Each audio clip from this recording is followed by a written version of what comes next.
No, you go ahead. Sir, continue.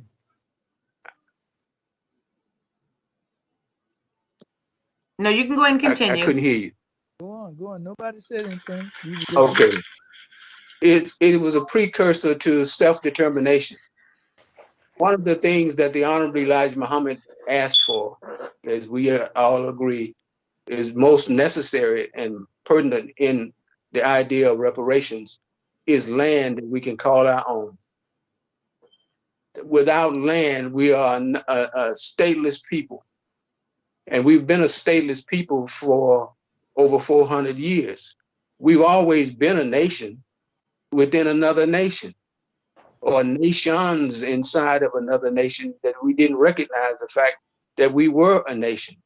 It took the work done by the Honorable Silas Muhammad to bring us to the realization that we truly are a nation.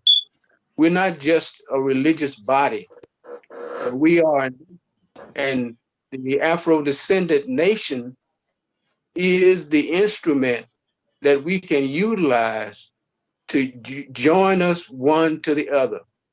We've been disunified. We're kind of like the old dry bones in the valley, lifeless until something happens to cause the bones to come together.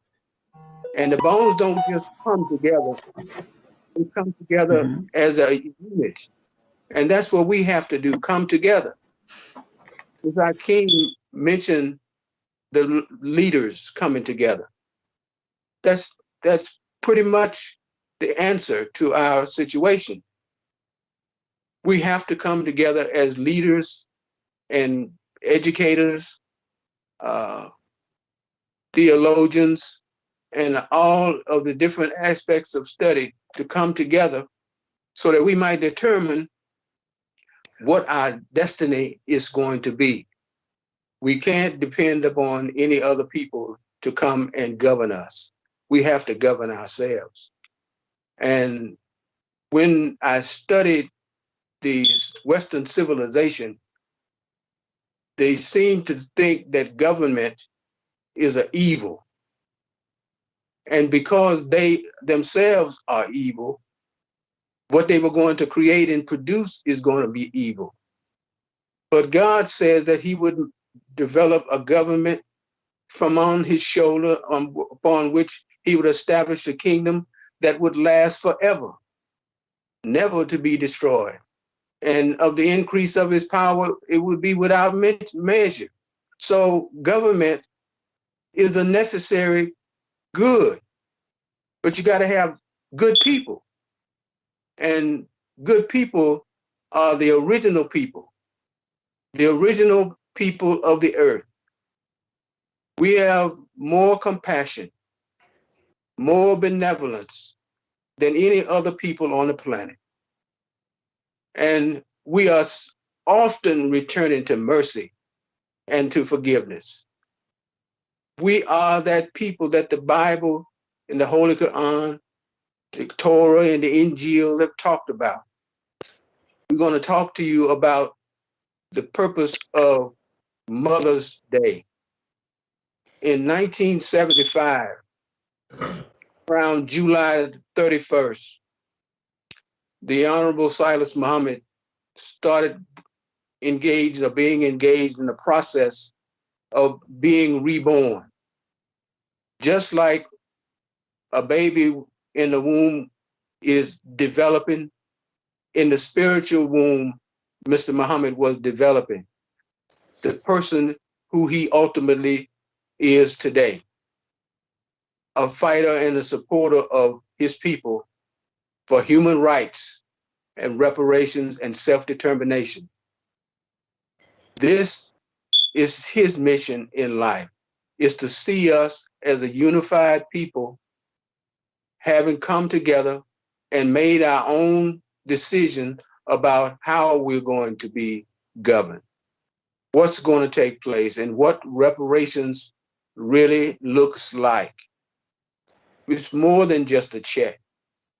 But again, we have to have land. Number one and foremost on the agenda is land that we can call our own so that we can grow our own food, because the food that we're eating is contaminated, or have been eating is contaminated.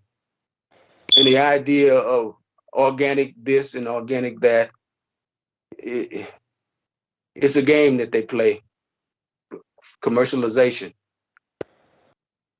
There are two forms of matter, organic and inorganic. So the ideas that we have about producing our own way can be talked about and developed as we move forward in life. I don't know that I will live so long as to be able to enjoy the fruits of the labor that we have put forward. But it doesn't matter if I live long enough to see it. There are generations and generations that will come behind me, come behind us, who can carry on freedom, justice, and equality for us as a people. This is where we have to move forward in direction. We have to come together, though. We have to prepare ourselves for the future. We are asked, I would ask the question, I've asked myself the question, how would the Honorable Elijah Muhammad like to be remembered? Well, the Honorable Silas Muhammad saw him as his spiritual mother. He saw him and gave him recognition as the mother, and he called himself the spiritual son. But see, he's not the only spiritual son. He's the first one, born again, born into the spirit and knowledge and wisdom of the Honorable Elijah Muhammad. You see, we lost our way and we allowed someone to lead us astray. In the process, we lost our spiritual life. And the spiritual life had to be brought back to us, had to be given back to us. Only one who has been through the process can guide us into the process. The Honorable Elijah Muhammad chose wisely when he told him, "You're more like me than any of my sons.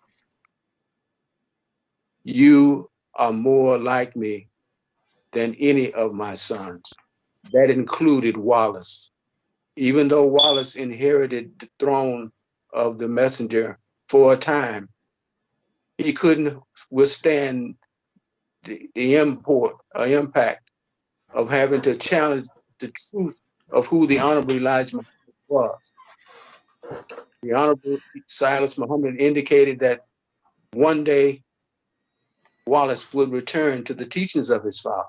So he couldn't withstand the pressure of the truth being brought to bear against him. Yes. He indicated that his father. Yes. Can you hear me? I can hear you. Okay, yeah. So we're actually running out of time, and so we wanted Ms. Hakim to say some final words as far as, and we want to thank Brother Muhammad so much. We know that Mother's Day is this Sunday, so.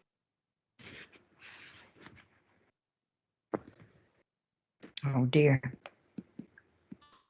First of all, I want to thank you. Thank you so much for being our guest tonight, and especially our first guest with the new year coming for American Africans United. Will you be able to come back and update us on the movement and help us as we help liberate Afro descendants continues? Because we definitely want to have you back. And like I said before, I know other people are excited about wanting to speak to you and hear more from you. So can you give us some final thoughts and where do we go from here? And I want to thank you again for being such an honorable guest and being our first guest for our fiscal year 2022. It's an honor and a privilege, and I thank you. Final thoughts, I think we expressed them all. We have work to do, and I'd be glad to come back on and talk about it and do whatever I can do to pass along information on what has occurred and help in any way that I can to bring the next stages to pass as we make reparations a reality.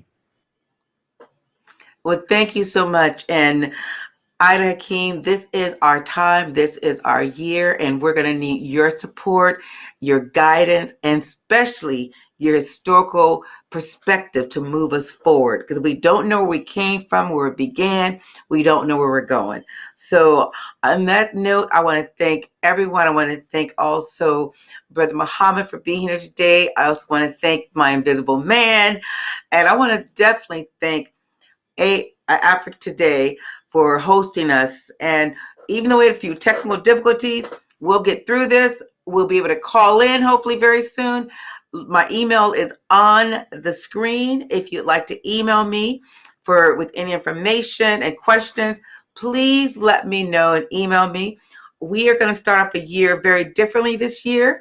We're going to have we just decided we're going to do a few things this year since political season is coming up. We will have political representation on here so you can meet some of the folks running for office.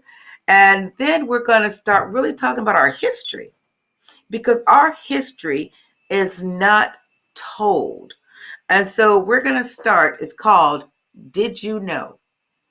And we're going to have Did You Know once a month so that you can find out about our history, so we can have educators and historians come in and talk about the.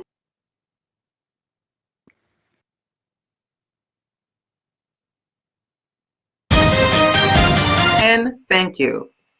Again, thank you, and have a wonderful, wonderful weekend. And Indigenous Day, celebrate Monday, Indigenous Day. Thank you.